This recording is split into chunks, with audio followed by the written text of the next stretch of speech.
많은 사람의 유익을 구하여 그들로 구원을 받게 하라. 아멘. 수요 예배 나오신 모든 분들의 가정과 하시는 일 위에 하나님의 은혜가 함께 하시길 주님의 이름으로 간절히 축복합니다. 인사하시겠습니다. 우리는 무엇을 하든지 하나님 영광을 위해 해야 합니다. 내 인생의 주인은 오직 예수 그리스도이십니다.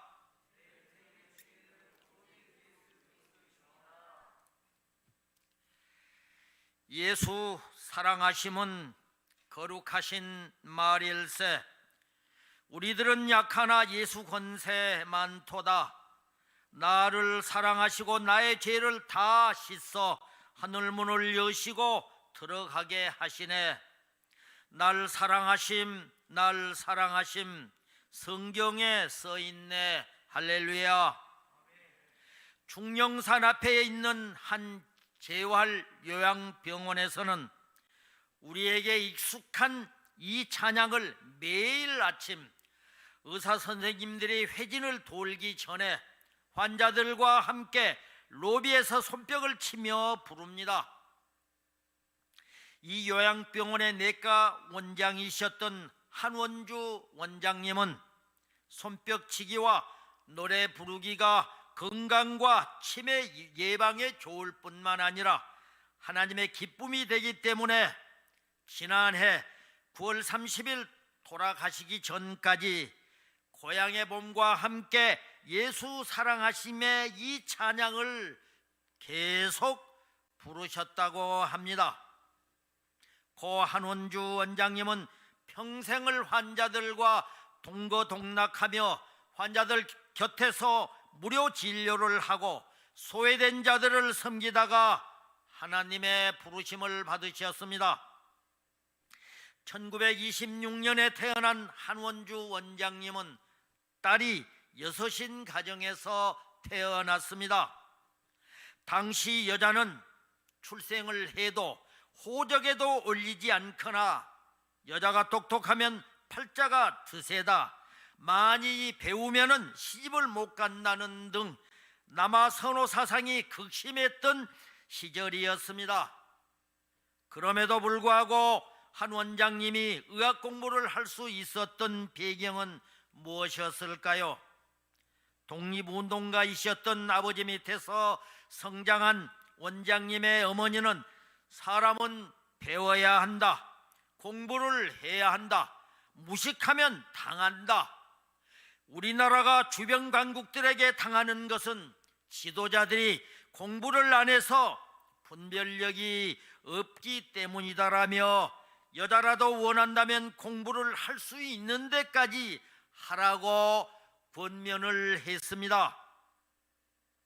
어머니는 월급 20원이던 그 시절 의대 학비 10원으로 남편을 의대 공부를 시켰던 분입니다.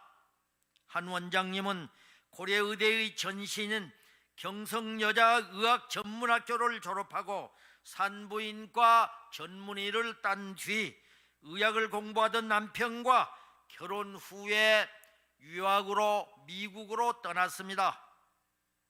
자녀가 셋이었는데 친정 부모님이 키워주셨습니다. 미국에서 인턴과 레지던트를 거쳐 내과에 흥미를 느껴서 내과 전문의를 따고 10년 동안 미국에서 근무를 한 뒤 귀국을 했습니다. 당시에는 미국에서 의학을 공부하는 사람이 많지 않았기 때문에 귀국 후에 병원을 개원을 하자마자 환자들이 수없이 밀려왔습니다. 그 당시 의대 학비가 10원이던 시절 한 달에 1,000만 원 이상을 벌 정도로 부와 명예를 동시에 얻을 수 있었습니다. 그렇게 잘 나가던 그녀에게 위기가 찾아옵니다. 남편이 갑작스럽게 하늘의 부르심을 받고 세상을 떠난 것입니다.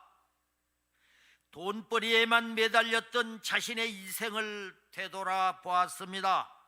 남편을 잃고 의지할 데가 없다고 하나님께 하소연을 하자 하나님의 세미한 음성이 들렸습니다. 원주야, 너는 지금까지 잘 먹고 잘 살고 복된 삶을 살았지 않느냐?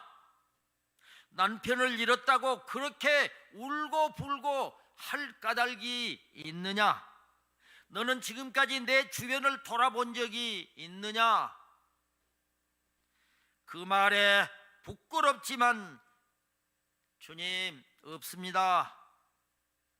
모태신앙이었지만은 무늬만 크리스천이었던 원장님은 삶의 의미를 되돌아보기 시작했고 독립운동가이자 의사였던 아버지를 떠올리고 생각하게 되었습니다.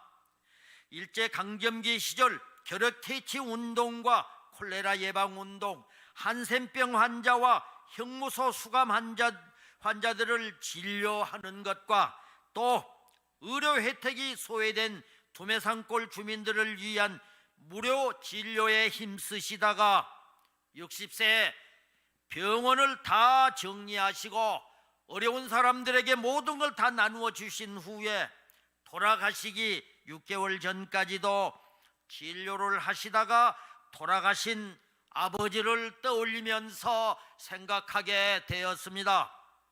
한원주 원장님은 부모님이 자신에게 의학 공부를 하게 한 것도 어쩌면은 다른 이웃들을 위해 살라는 뜻이 아닐까 하는 생각이 들었습니다.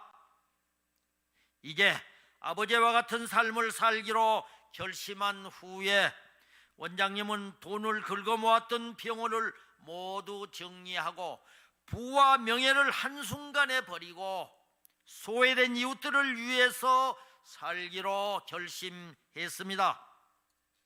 1982년 국내 최초로 환자의 질병뿐만 아니라 마음과 환경까지 함께 치료하는 전인 치유소를 열어서 가난한 환자들의 생활비와 장학금을 지원하면서 온전한 자립을 돕는 무료 의료 봉사에 일생을 바치기로 결심하고 이제 시작을 했습니다. 열악한 환경에 있는 소외계층 환자들에게 육신의 건강뿐만 아니라 영혼의 건강까지 돌보아 주었습니다. 돈 받고 진료하는 것보다도 고통받는 환자를 도우면서 진료하는 것이, 즉 무료 진료가 훨씬 더 기쁘고 즐겁고 행복했다고 고백했던 원장님은 세월이 흘러 90이 훌쩍 넘은 연세에도 환자를 돌보는 것을 자신의 사명으로 알고 가족들도 힘들어하는 치매 노인들을 위해 마지막까지 의술을 펼쳤습니다. 요양병원에서 받는 월급 대부분을 사회단체에 기부했고 주말이면 외국인 무료 진료에서 자원봉사를 하고 주기적으로 해외 의료봉사도 다니셨습니다. 의사생활 70년 중 40년을 의료봉사의 삶을 살아오셨던 공로가 뒤늦게 알려져서 1917년 생명 존중 정신으로 귀감이 되는 의료인에게 주는 성천상을 수상하셨습니다.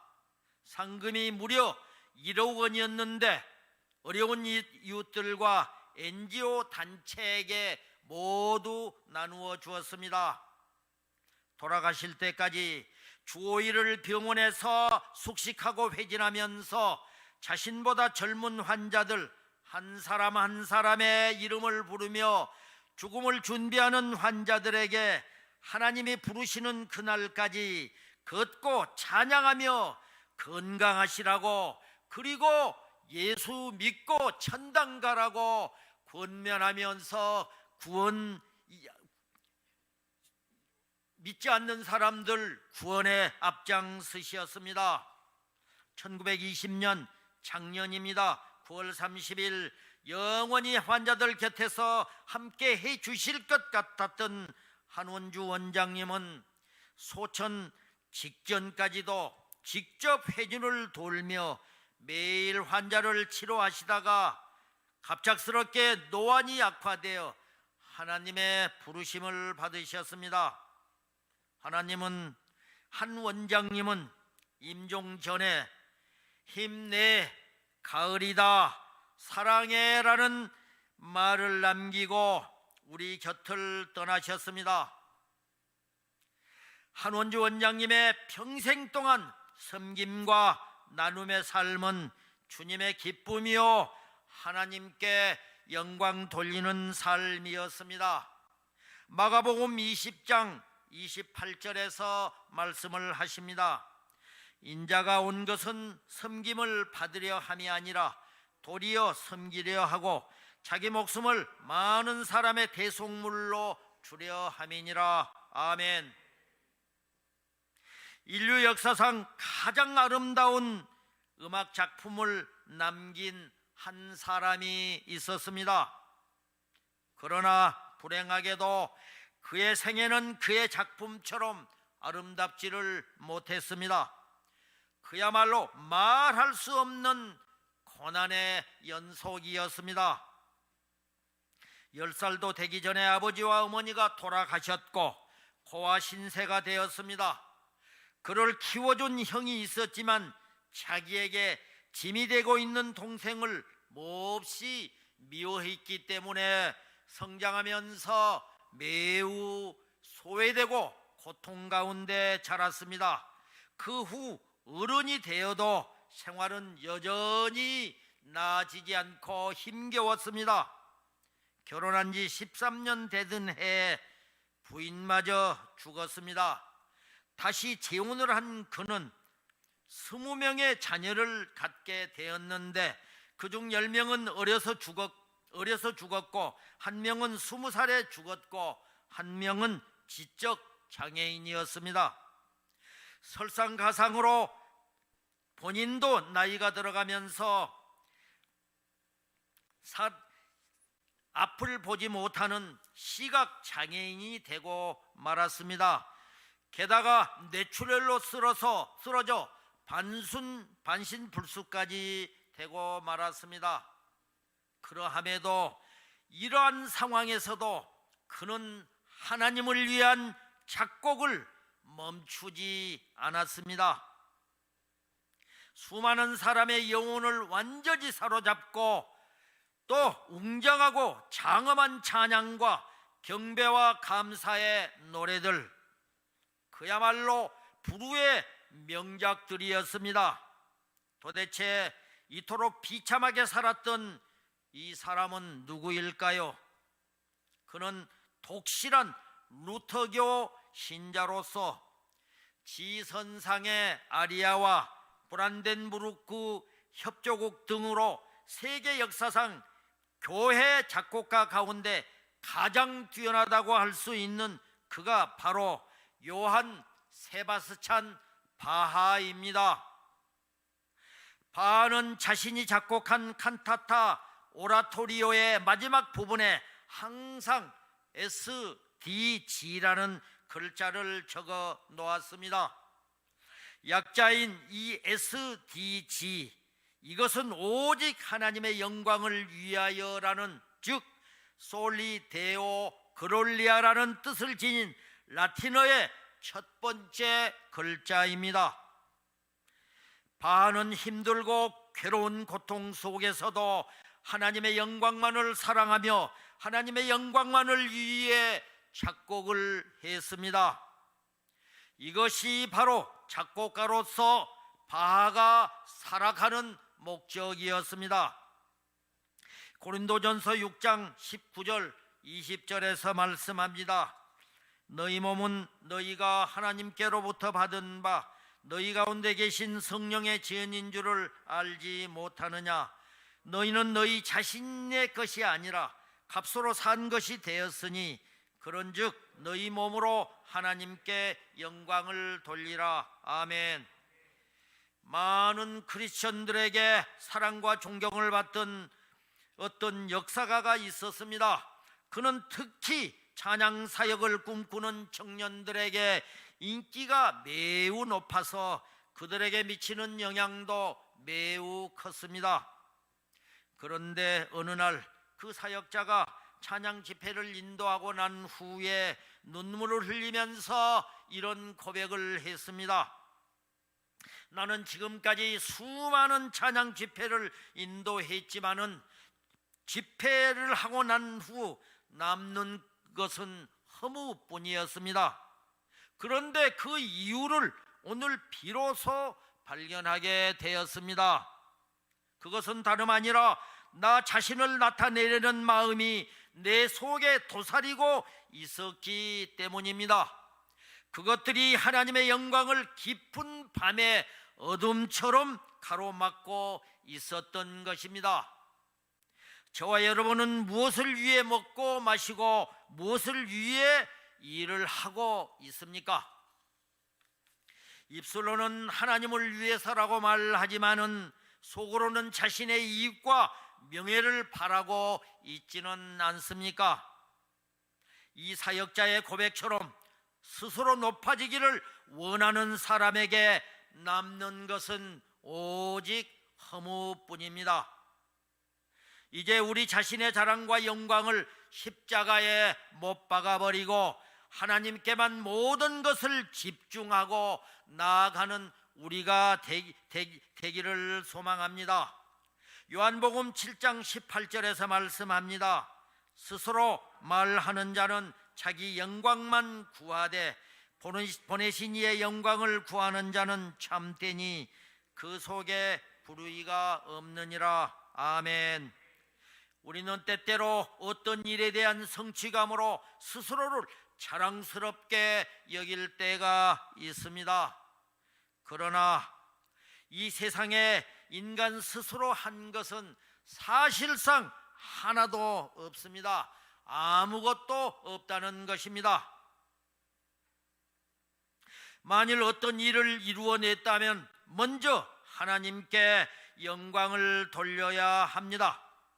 그리고 도움을 준 주위 사람들에게 감사해야 할 것입니다. 무엇보다도 먼저 하나님께 쓰임받는다는 사실에 감사해야 합니다. 어떻게 하면 하나님께 영광 돌리는 삶을 살 수 있을까요?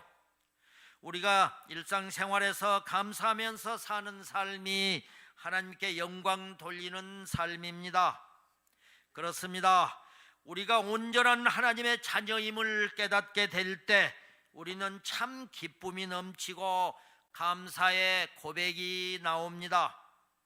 그런데 기쁨과 감사는 불가분의 관계에 있습니다. 그래서 기쁨이 있는 사람만이, 기도가 있는 사람만이, 찬양이 있는 사람만이 감사의 고백을 할 수 있습니다. 또 그 감사는 수증기와 같이 하늘로 올라가서 하나님의 기쁨과 영광이 되고, 우리의 감사는 다시 은혜가 되어서 비와 같이 우리에게 내려옵니다. 고린도전서 10장 31절에서 말씀합니다. 그런즉 너희가 먹든지 마시든지 무엇을 하든지 다 하나님의 영광을 위해서 하라. 아멘. 사도 바울은 먹든지 마시든지 무엇을 하든지 하나님의 영광을 위해서 하라고 권면하고 있습니다.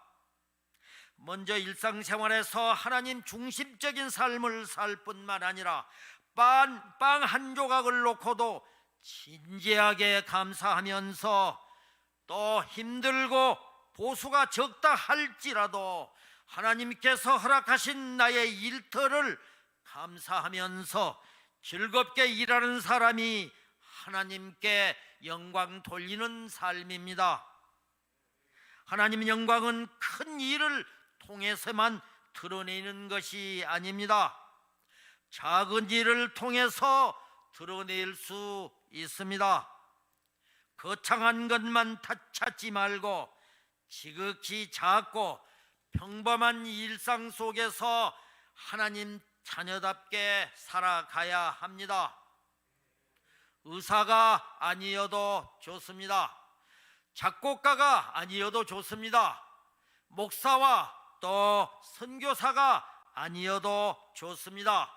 내가 서 있는 그 자리에서 하나님 영광을 위해서 살면 됩니다. 가정주부로서, 직장인으로서, 사업하는 사람으로서, 그리고 학생으로서 있는 모습 그대로 하나님은 영광을 위해서 살 수 있습니다. 시편 37편 4절 6절에서 말씀합니다. 또 여호와를 기뻐하라. 그가 내 마음의 소원을 내게 이루어 주시리로다. 내 길을 여호와께 맡기라. 그를 의지하면 그가 이루시고 내 의를 정오의 빛같이 나타내시며 내 공의를 정오의 빛같이 하시리로다. 아멘. 그렇습니다. 하나님 없는 인생은 세상의 모든 행복의 조건들을 다 가지고 있는 것 같지만은 사실 그것은 신기루에 불과할 뿐입니다. 하나님으로 채워지지 않는 세상적 행복은 무의미할 뿐이라는 것입니다. 우리가 인생을 살면서 기뻐할 수 있는 것은 예수님을 먼저 생각하고 다음에 이웃을 생각하고 그 다음에 우리와 나를 생각할 때 가장 기쁨이 되고 행복감을 느끼면서 살아갈 수 있습니다. 그런데 많은 사람들은 자신이 누리고 있는 것에 대해서 자신에게만 모든 것을 한정하고 나 자신, 내 가족, 내 직장만 있으면 되는 것으로 생각하기도 합니다. 내 이웃과 상대방의 현실은 무시하고 살 때가 많다는 것입니다. 그러나 예수님을 삶의 주인으로 모시고 사는 그리스도인은 달라야 합니다. 나만을 위한 삶이 아니라 소망을 하나님 나라에 두면서 나에게 주신 모든 것, 즉 달란트와 물질과 시간과 건강 등을 하나님 나라를 위해서 사용해야 합니다. 그런데 하나님이 우리에게 주신 권력이나 돈, 지위를 잘 사용하면은 우리는 이 세상에서 참된 그리스도인의 삶을 살 수가 있습니다. 자신에게 주신 달란트를 통해 수많은 사람들을 도울 수 있는 방법과 길이 많이 있기 때문입니다. 그리스도인이 자신에게 주어진 것을 나누기 시작할 때 이 세상은, 우리 이웃은 달라지게 될 것입니다. 그리고 이러한 축복된 삶은 하나님께 영광이 될 것입니다. 평생 이웃사랑과 섬김을 실천하신 한원주 원장님과 그토록 힘들고 괴로운 고통 속에서도 하나님 영광만을 위해 음악을 작곡했던 바하를 생각해 봅니다. 이것이 바로 서 있는 그 자리에서 있는 모습 그대로 하나님의 영광을 위하여 살아가는 삶입니다. 그렇습니다. 그리스도인은 예수님을 따르는 사람입니다. 예수님을 따르는 사람은 말에나 일에나 무엇을 하든지 하나님의 이름으로 하고 주님 영광을 위해 살아가는 것이 마땅한 본분이요 사명임을 깨닫고 어떠한 상황에서도 하나님 영광을 위해 살아가시길 주님의 이름으로 축복합니다. 오늘 본문에서 사도 바울을 통해 그리스도인은 하나님의 영광을 위해 살아야 함을 말씀하고 있습니다. 그 첫째로 무엇을 하든지 하나님은 영광을 위해서 하라고 하십니다. 본문 31절을 읽겠습니다. 그런즉 너희가 먹든지 마시든지 무엇을 하든지 다 하나님의 영광을 위하여 하라. 아멘. 그리스도 안에서는 먹고 마시는 일이 그렇게 중요한 일이 아닙니다. 사업을 성공시키느냐, 못 시키느냐 하는 문제도 그렇게 중요한 일이 아닙니다. 자기 생애를 살아가는 동안에 얼만큼 하나님의 영광을 위해 일하느냐 하는 것이 가장 중요한 일입니다. 그러니까 하나님의 영광을 위한 생활이 그리스도인의 생활의 첫째 과제가 된다는 것입니다. 이것을 제쳐놓고는 아무리 좋은 일을 많이 하고 선한 행위를 하고 놀라운 성과를 거뒀다고 한들 그 일로 인해서 아무런 상급이 따르지 않습니다. 그러므로 바울은 너희가 먹든지 마시든지 무엇을 하든지 다 하나님을 영광 위하여 하라고 말씀해 주고 있는 것입니다. 하나님의 영광을 위해 산다는 것은 순종의 생활로 가능합니다. 하나님 말씀에 대한 순종은 하나님 영광을 위한 삶의 가장 기본적이요 근본적인 방법입니다. 아담과 하와는 하나님의 영광을 위한 삶을 위해서 창조되었습니다. 그래서 다른 어떤 피조물에게도 준 일이 없는 순종의 계명을 하나님께서 그들에게 주신 것입니다. 그러나 아담과 하와는 사탄의 계략에 빠져 하나님 말씀을 어기고 말씀에 거역하고 불순종했습니다. 그 결과가 어떠했습니까? 그들은 죄값으로 죽는 가장 비참한 자리로 떨어지고 만 것입니다. 하나님의 영광을 위하는 일은 무엇을 하든지 하나님의 뜻을 따르는 생활입니다. 사람은 누구나 어떤 문제에 부닥칠 때에 어떻게 결정할 것인가에 대해서 고민하면서 신중하게 생각하게 됩니다. 그런데 그런 일을 만날 때 최선의 방법은 이 일에 대한 하나님의 기뻐하시는 뜻이 어디 있는가를 하나님께 먼저 물어야 합니다. 그리고 그 뜻에 따라야 합니다. 왜냐하면 자기의 뜻은 육신의 생각에 치우칠 수 있기 때문입니다. 그런데 하나님의 뜻을 찾아낼 수 있는 방법은 그분의 말씀을 통해서만 찾을 수 있습니다. 그래서 우리가 항상 하나님의 말씀을 묵상하고 그 말씀을 공부하고 배우면 내주에 계시는 성령님께서 하나님의 뜻을 가르쳐 주십니다.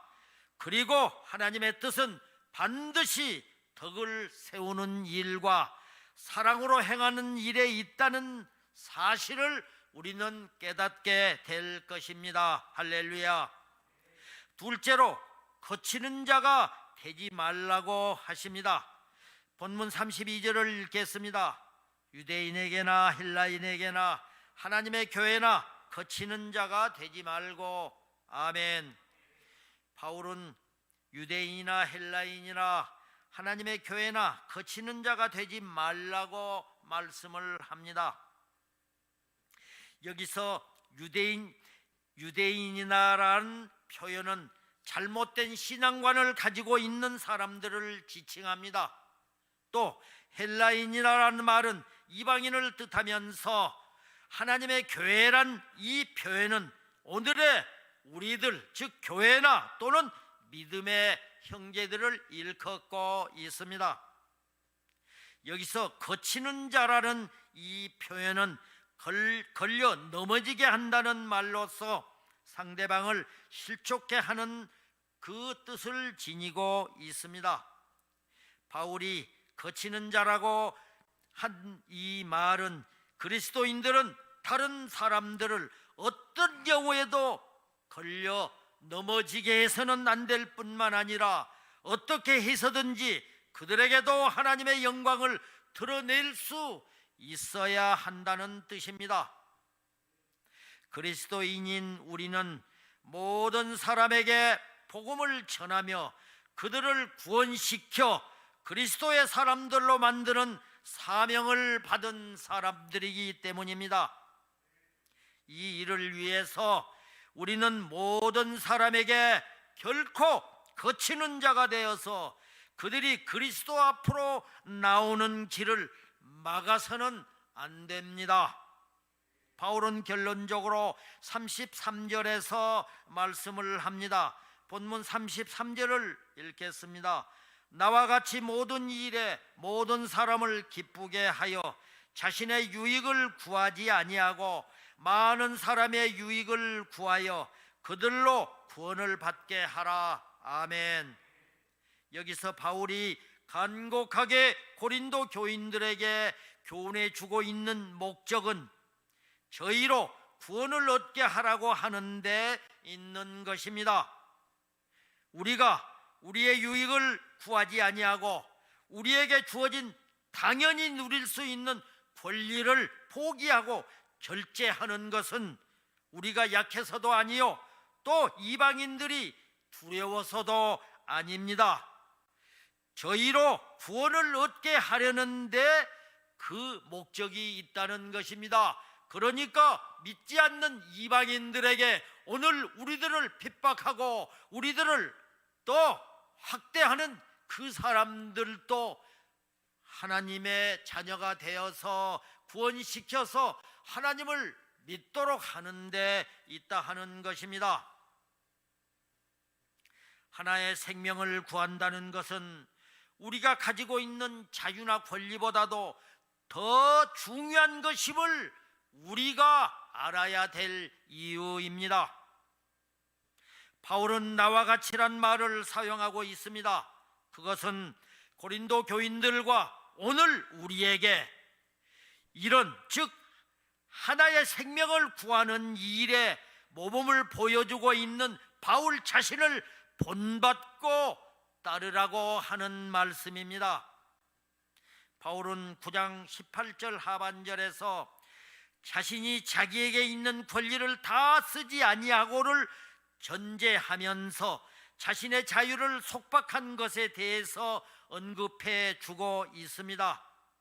그는 유대인을 구하기 위해서 유대인과 같이 되었고 율법 없는 자들을 구하기 위해 율법 없는 자와 같이 되었을 뿐만 아니라 약한 자들에게는 약한 자와 같이 되었던 것입니다.